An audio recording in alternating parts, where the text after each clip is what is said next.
place in the New Testament. So great emphasis is being given, which means this is very, very important, which means you should listen. I mean, you should listen to all the words of God and all the words of Christ, but every once in a while, reading through the New Testament, we hear Jesus say, "Verily, verily, truly, truly, I say unto you." It doesn't mean that it's more true, it's just that He's putting emphasis on this. Listen, if you're going to listen, this is what you need to listen to. So this is the way Paul is dealing with this. But the Spirit explicitly says that something's going to happen in the latter times. Now, we need to define latter times because there's a lot of confusion about that. Some people look back to 1948 and the reestablishment of the nation of Israel as later times. Other people of a more charismatic persuasion look back to certain revivals to say the latter days have now begun. Well, all of that is wrong. According to the Scriptures, the latter days, the latter times began 2,000 years ago. This is very, very clear from Peter quoting Joel in Acts chapter 2 when the Spirit of God is poured out, and Peter said, "In the latter days," quoting Joel. The latter days began with the first coming of the Messiah, His death, resurrection, and ascension. These are the days of the Messiah. These are the latter days, which I don't have time to get into it, but it's also time of trouble. It was always believed that when the Messiah came, there would first be a time of trouble, a time of transition, a time of already and not yet, which is what we can see today in a macrocosm. We can see God's kingdom advancing in the world, but it hasn't fully advanced. And we can also see it in a microcosm. We can see it in you.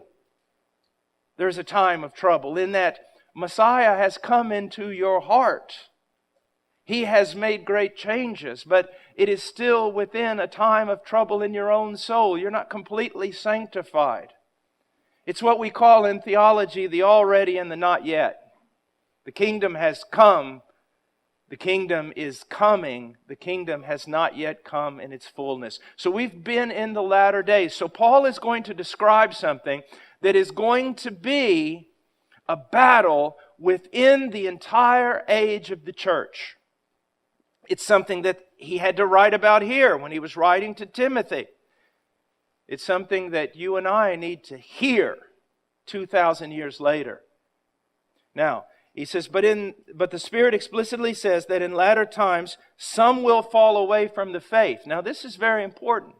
You say, well, yeah, we live in that time. No, we live in a time in the West where there are not many believers, but people who out and out say they are atheists, they are agnostic, they are of some other religion, but they are not Christian. This is talking about something that's going to go on within the context of what is known as the public or open church. It's saying that within Christianity itself, there are going to be people who fall away. Now we know that in falling away, they prove that they never truly were Christian. But what it's saying is that within the public church, and when I mean public church, I mean of all the people who confess themselves to be Christians, there will be people who will maintain that they are Christian, and yet in reality, they fall away from what it really means to be a Christian. And can't you see that's the most dangerous type of all? I mean, a man who walks into the church and says, I am an atheist, or a man who walks into the church and says, I am a worshiper of Satan, automatically everyone's antennas go up and we go, we're not listening to this guy. But if someone walks in and they say, I am thoroughly Christian, but I've got a new or a better or a more biblical way of looking at things than you do, that's dangerous. Do you see? That can be very, very dangerous. Now, he says, but the Spirit explicitly says that in the latter times some will fall away from the faith. Now, what will they do? These who maintain their Christian confession to some degree, and yet they've fallen away from the faith. What do they look like? He says they're paying attention to deceitful spirits and doctrines of demons. Now, again, even for me, who I study the Bible, this is really hard language. Do you see this?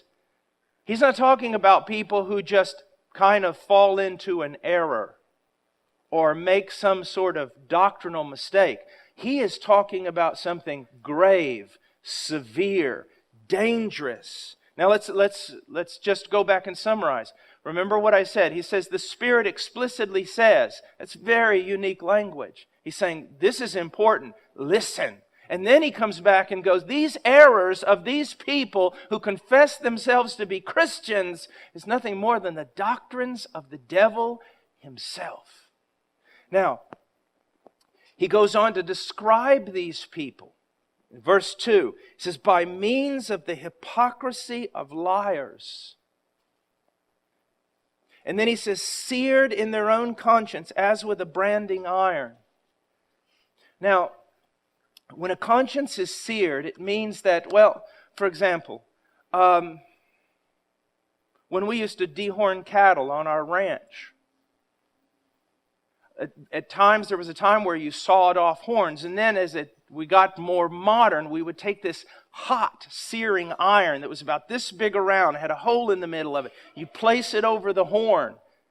And at first it was horrible pain. I mean, you'd have to wrestle that animal. If you didn't have his head in a head catcher, you had a war on your hands.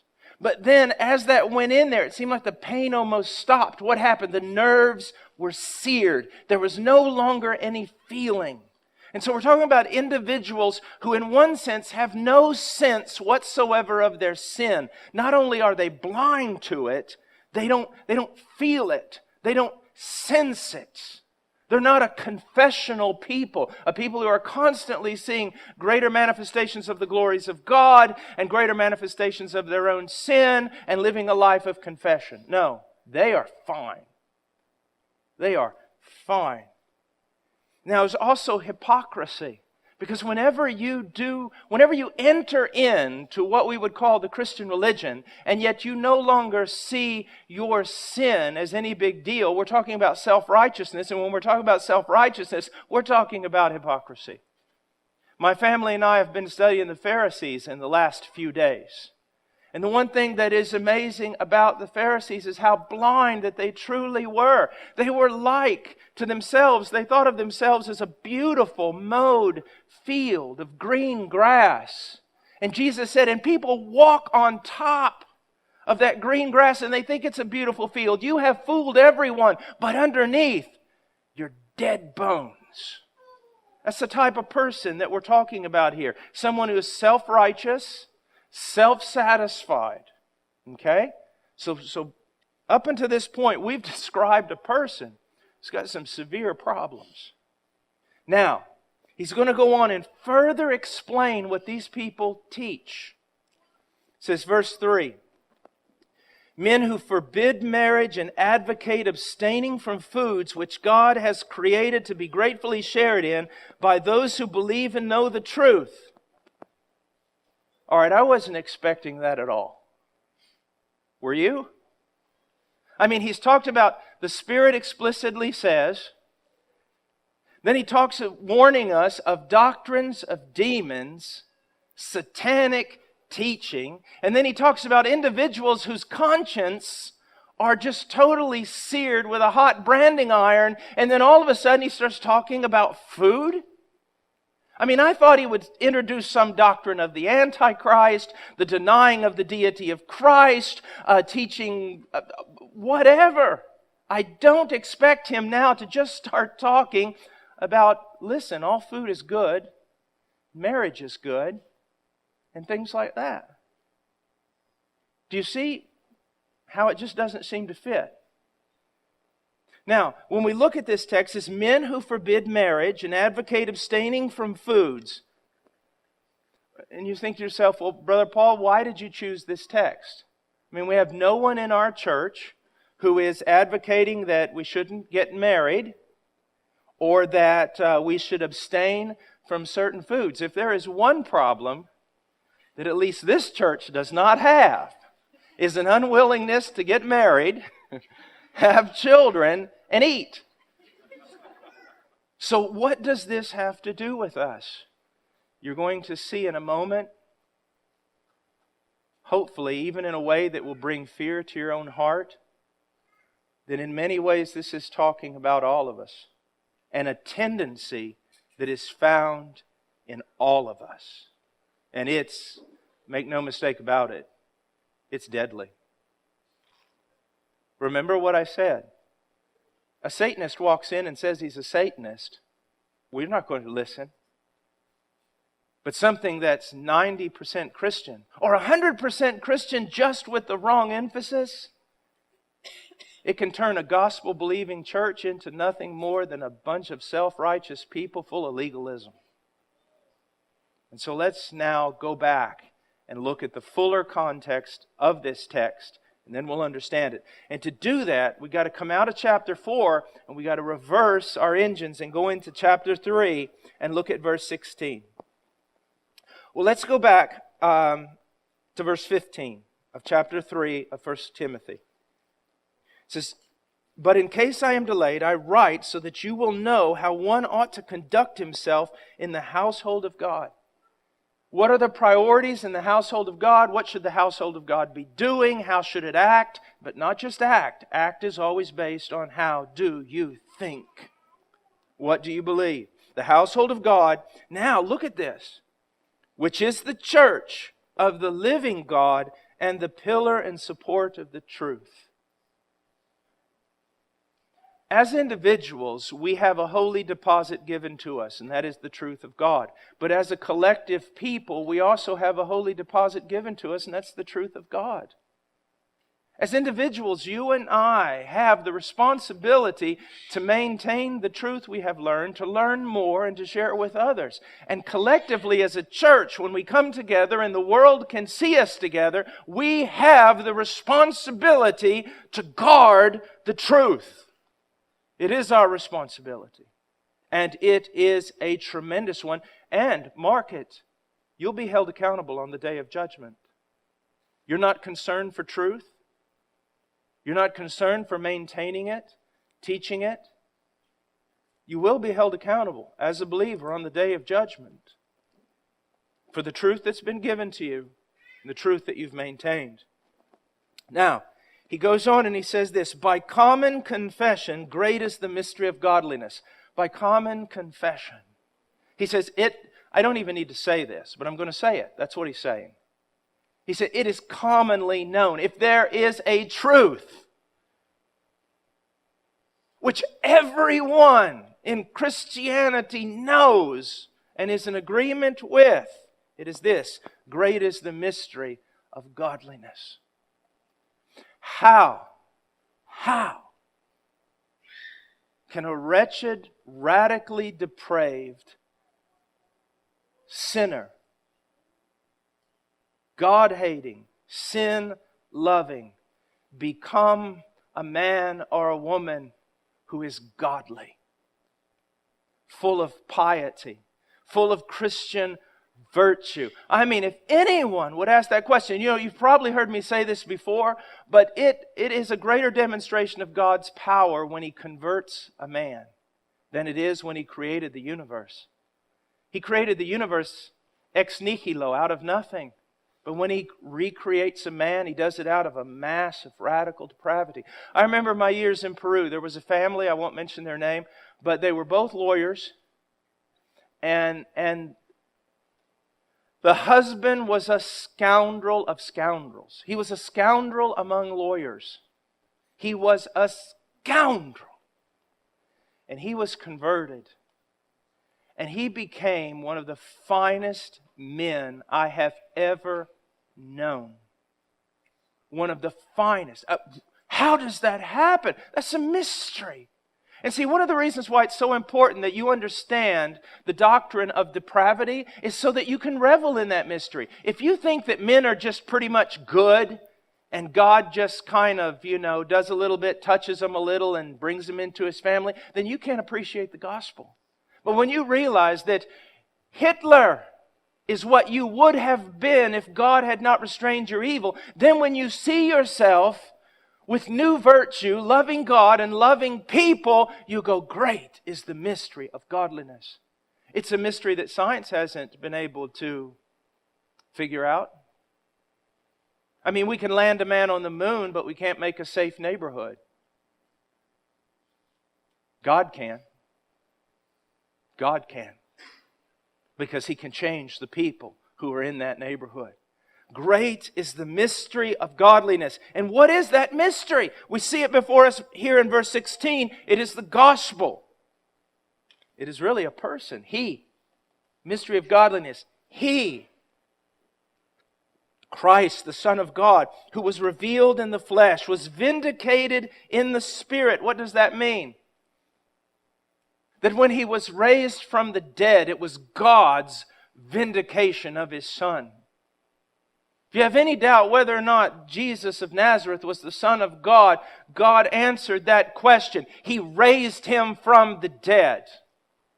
And if that's not enough vindication for you, if that's not enough evidence, then I've got some bad news instead of good news. No other evidence will be given to you. He raised Him from the dead and He vindicated Him. He was seen by angels. He was proclaimed among the nations. One of the things that's so important to understand about Christianity is it wasn't done in a corner somewhere. It isn't some hidden or nationalistic religion. It's been proclaimed among the nations, and people from every tribe and nation and language. Most have already come into the fold, and others will before He comes back. You see, when you look at Christianity from the perspective of the West or the United States, you might say, wow, small minority. Small minority. You go to Indonesia, you look at the amount of Christians, and you might say, small minority. But if you take all the Christians from every country of the world and you bring them all together, you see this is the biggest thing going. So He was vindicated in the Spirit. He was seen by angels. He was proclaimed among the nations. He was believed on in the world. He was taken up into glory. He has outlined for us the gospel of Jesus Christ. Now, what is the great mystery? The revealed mystery now. What is the great truth, the only truth that can make a man godly? That can make a man pleasing to God? That can give a man true piety? What is the only thing that can do that? The gospel of Jesus Christ. The gospel of Jesus Christ not only saves us, the gospel of Jesus Christ is the primary means of sanctifying us, of changing our lives, of making us imitators of God in Christ. It is this message of the gospel. It is understanding the gospel. And in that understanding of the gospel, being changed by it, and the greatest manifestation of that change being faith towards God and love towards the saints. And it's the only message. You see, here's one of the great problems in the church today. We thoroughly believe Romans chapter 1, verse 16.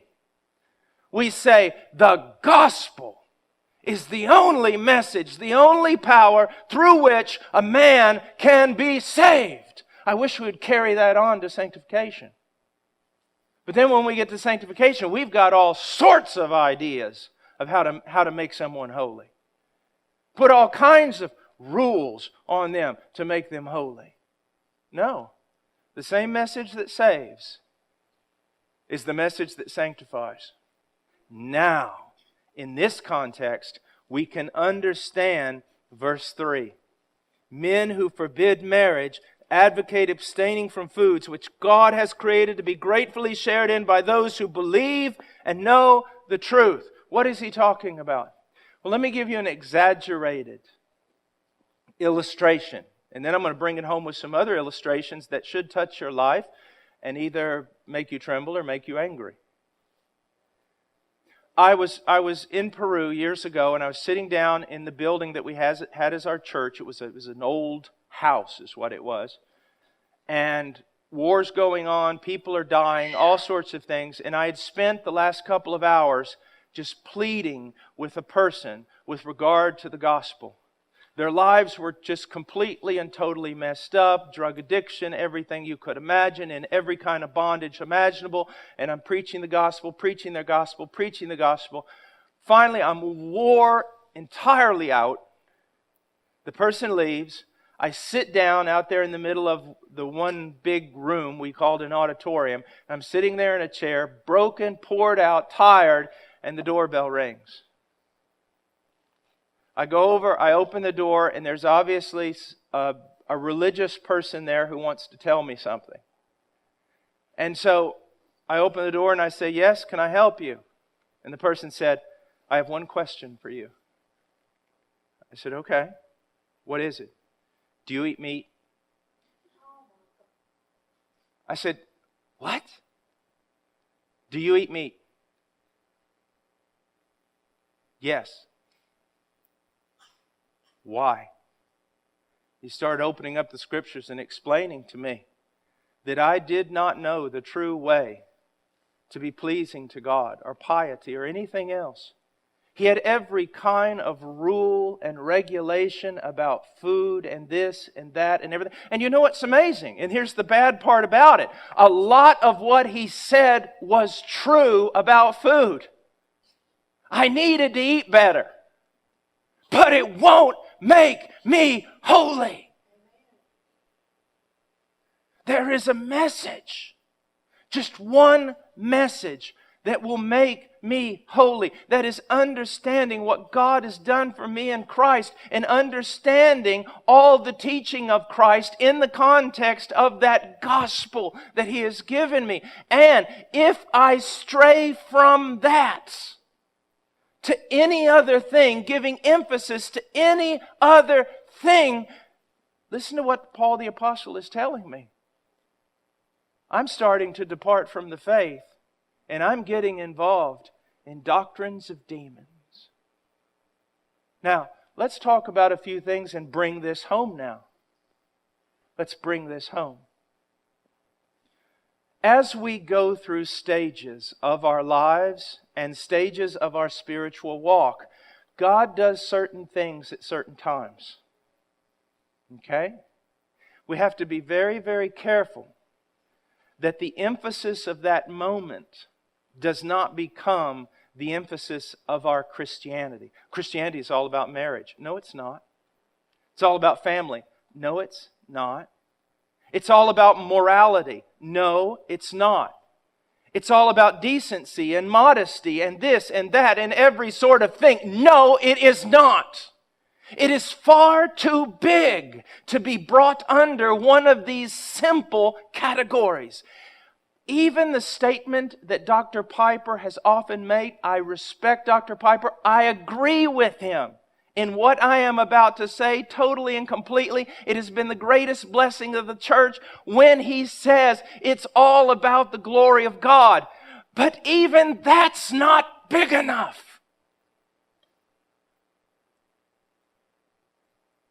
Christianity is so much bigger than any one thing that we might try to emphasize.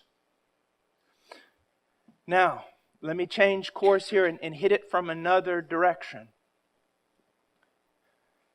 Your Christianity, when someone looked at it, what would be the emphasis? Now let me give you, let's talk about some practical illustrations here. I'm a homeschooler. I teach people about homeschooling. I believe that homeschooling is very, very correct, very, very proper, very good thing to do. All right? I had a pastor call me years ago and he goes, Brother Paul, I want you to come out and preach to my church. I said, well, why?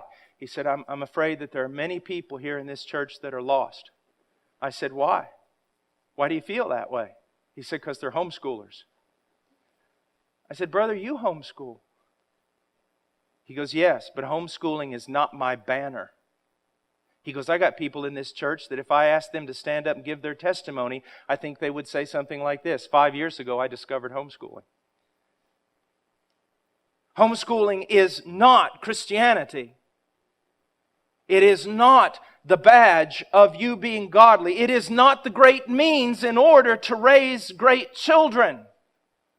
It is the gospel of Jesus Christ. Morality. Let's look at that for a moment. We want to teach our children manners, and we want to teach them how to walk and how to talk. We want to teach them how to think. We want to teach them proper logic. All these different things. We want them to know how to say yes, sir, no, sir, stand up straight, shake men's hand, look people in the eye, act like a lady, dress like a lady. All these different things. But if that's the emphasis of your Christianity, you're teaching doctrines of demons.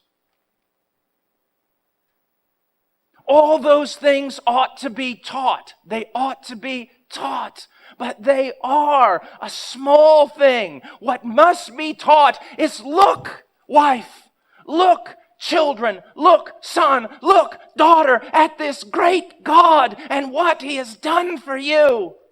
All your piety, all your loyalty, all your Christianity must come forth from this one thing. He shed His own blood for your soul. My greatest, if I could say, and it's almost unbiblical to talk this way, but if I could transmit anything of myself to my wife, to my children, any truth that is central in my life to you as a congregation, it would be the magnificence of the person of Jesus Christ. The unfathomable work that He has done for us, and cause you all to pledge your hearts in loyalty to Him and to love Him and be mesmerized by this thing, by this person, by Jesus Christ. Now, all these things I've mentioned are so, yes, they're important. But the substance of Christianity is not ethics. It's not morality. It is what? It is faith in Christ, love for God, and love for people that begins to change and transform your behavior.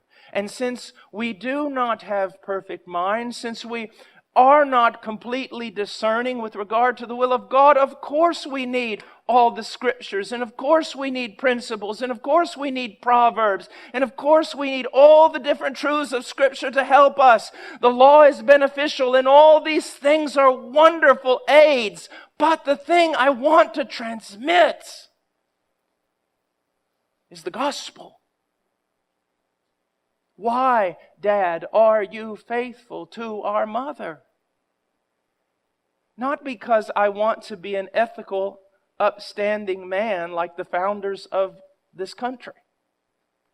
I am faithful to their mother because Jesus Christ died for my sins. Dad, why do you spend time with us? It just provides an opportunity to say, at one time your father was an extremely wicked man who would not be able to do any of the things he is doing right now in this family. But Jesus Christ, loyalty to Him, that must be first in everything, or we create a family full of Pharisees, a church full of Pharisees, and a lot of people emphasizing and talking about things that just aren't that important. Is it important to dress decently? Absolutely. Absolutely. But from where should that come? We should have the wisdom of Scripture to guard us in this, because we live in a culture that doesn't even know how to spell the word decency or modesty. But it flows from the fact of what? That Christ died for me. Do we want young men to act like young men and young ladies to act like the young ladies? And do we go to the Scriptures in order to discover what that's like?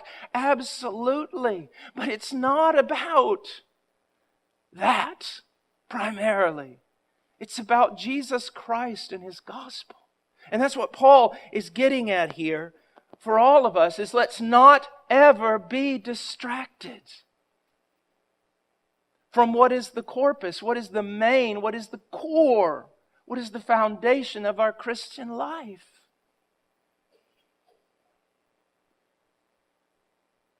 I remember one time sitting down after I had preached at a conference. We went out to eat. and with some very strict men, very strict theology, very strict behavior, all sorts of... They were strict. And I remember this young guy comes walking up to us. He was our waiter. And I mean, he had more bracelets on than my wife has ever even owned. He had blonde hair with flippy little things and all sorts of weird glasses on. And I mean, he was something. All right? He saw my Bible. And he walks up, he's got our water, and he walks up and he sees my Bible. And he goes, Dude, you got a Bible. I go, yeah, I do. He goes, cool. He goes, I got one of them. I go, great. And I looked at the faces of those men. They were mad. They were just mad. They were probably thinking, yeah, I bet it's one of those liberal translations. Something, And I said, really? He goes, yeah. He goes, I was seeking and I was seeking and I was seeking and I was seeking for God, and I found Him. And I saw those theologians just going, I could just see them. I could just see their wheels are turning. You weren't seeking for God. No man seeks for God. I go, really? You seeking for Him? Yeah. You found Him? Yeah. Good news. And he starts telling me all this stuff, kind of a little bit more than you'd want to know, about his past life and everything else. And he walks away to get our meal. And I looked back at those men and I said, you know what? It's better to have it and not know what to call it than to know what to call it and not have it. God's done something in that young man's life. The most important thing that could be done, God has done in his life. Yes, he's probably not had a father. Yes, he's so given over to so many things that he doesn't even understand. But look, I don't want to be offensive, but I said, men, he's not living with his girlfriend anymore, is he? He's recognizing some things here. What did that? The gospel did it. Now let's come along and help this guy and try not to mess him up with all our little emphasis that are not emphasis. Let's try to help him, love him.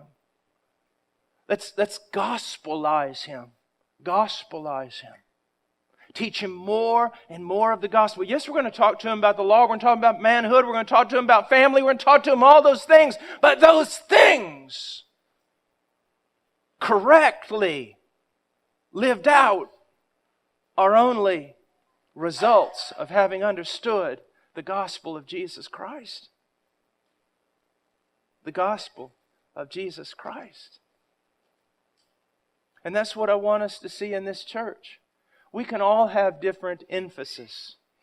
That's part of being a body. I come to the body with certain gifts, ways of looking at things, maybe a little bit different than you. You come, other emphasis. But here's what I want us to see in this church. That it's the gospel of Jesus Christ. And that's the main thing. And that's the only thing that produces piety.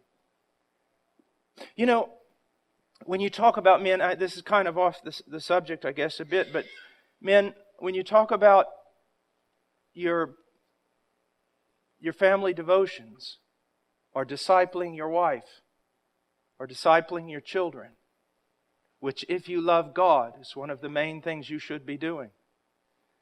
I have preferred to use a term now that's been very helpful to keep me on track. A lot of times when we meet with our wives, family devotions, or specifically with our children, we may have a tendency to, it's discipleship, it's teaching them this, it's teaching them that, it's me preaching to them, it's all these different things. And all those are important. But I use this word. I seek to gospelize my wife. I seek to gospelize my children. What do I mean by that? You see, teaching is pretty easy. That's why preaching is much easier than true discipleship, one-on-one discipleship or discipleship with a group of guys. Because when you're discipling, when you're gospelizing, it is through the teaching that you're giving, but it is also through the life that you are living. I want, with my children, to communicate who is God. Who is this magnificent Christ? What has He done for us on this cross? And then I want those things that flow from that, like love and mercy and grace and compassion and all these things. I want that to flow out of my life into them. I want them to see that as the standard. Listen to me. If you grab the gospel and take seriously the commands to love one another, you'll work the rest of it out. You'll work the rest of it out. You will work the rest of it out. And so, even though I was going to teach on this chapter, as always, I did not get very far. But here's what I want you to see, dear church. And yesterday, at Brother Allen's house, I saw this so clearly. I saw old guys like Kevin. And I saw young guys like Luke and others from the university. I saw girls out there from the university who are going to get in trouble because they got my boys all wet. Not really. I saw all kinds of people who would normally not come together under any circumstance, come together to help somebody move all day in the rain. That's the gospel working. Even the Roman authorities who persecuted Christianity were absolutely astounded. What were they astounded about? The love that these people have for one another. The way they serve one another just literally was astounding to them. They couldn't figure it out. Why? It's a mystery. One of the things that I'm always talking about when we talk about church is that, you know how there was a fad? It's kind of going to one side now, like all fads do. The idea that we need to have a church wrapped around a certain type of people. Like if we want to have a church among, inner city people, we need to have an inner city church. Or we need to have kind of a yuppie suburb church. Or we need to have a cowboy church. Or we need to have a church for this type of person, that type of person. Do you know that completely defeats the purpose of a church? Do you know that you couldn't say anything more unbiblical? Because the thing that just was the testimony to the lost world in the Roman Empire was this. Hey, I thought Jews and Gentiles hated one another. And what's that Scythian doing in here? How is it that all these people who normally would hate one another, or despise one another, or they live in different social classes, or different categories, they're all together more united than if they were with their own people? After all, that church in Radford, they have hour-long prayer meetings at the beginning of the service. You're never going to get young people to church that way. Yet, a lot of young people here. Well, the worship's kind of, pretty traditional, stuff like that. Yeah, but we still have cool people coming, I suppose, somewhere. Somebody here's, at least somebody's got to be cool. You see the point that I'm trying to make? What I want you to do is I plead with you to look at the gospel.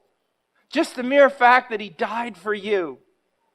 And let that be the catalyst to all your piety. Let that be the thing that unites you. Let that be the thing that draws you together. The thing that motivates you to love.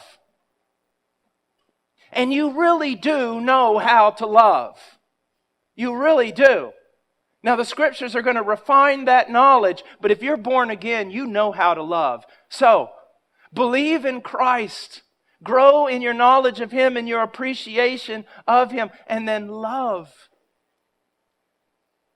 And realize that when someone comes into this congregation and they're maybe they're not this and they're not that and everything else, do not start coming to them talking about all these peripheral things.